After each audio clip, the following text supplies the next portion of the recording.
আসসালামু আলাইকুম। আজকে আমি আপনাদের সঙ্গে খুবই অল্প পরিমাণ এবং খুবই সহজে মজাদার রোস্ট বানানোর রেসিপিটা শেয়ার করব।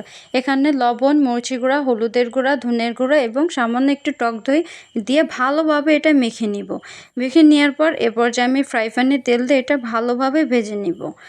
এটা ভালোভাবে ভেজে নিতে হবে, নাইলে এটা খেতে মজা লাগবে না। এটা উল্টা পাল্টা করে খুব ভালোভাবে ভেজে নিতে হবে। কতটুকু লাল করবেন এই পরিমাণটা আপনাদের ইচ্ছা অনুযায়ী রেখেন। এ পর্যায়ে আমি এগুলো উঠিয়ে নেব।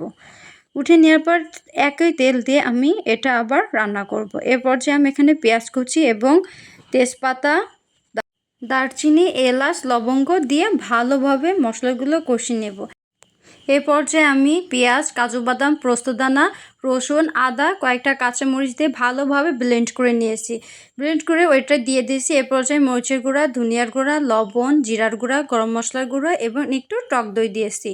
দিয়ে ভালোভাবে নেড়ে নিব। একটু ভালোভাবে কষিয়ে নেওয়ার পর এরপর যে আমি একটু টমেটো সস দিয়েছি।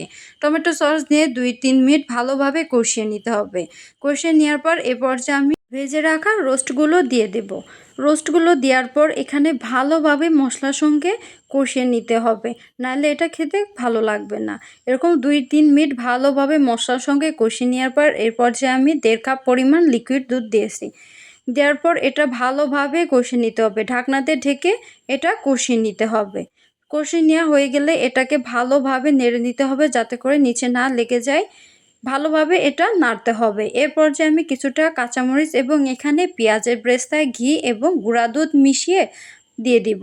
এটা দেওয়ার কারণে এটা খেতে খুবই মজা হবে। এভাবে 3-4 মিনিট নেড়ে নেওয়ার পর ঢাকনাতে ঢেকে দিয়ে ভালোভাবে কষিয়ে নিতে হবে। 3-4 মিনিট কষিয়ে নিলে এই তো আমাদের তৈরি হয়ে যাবে রোস্ট। এটা খেতে খুবই মজা। একবার হলে আপনারা বাসায় ট্রাই করবেন।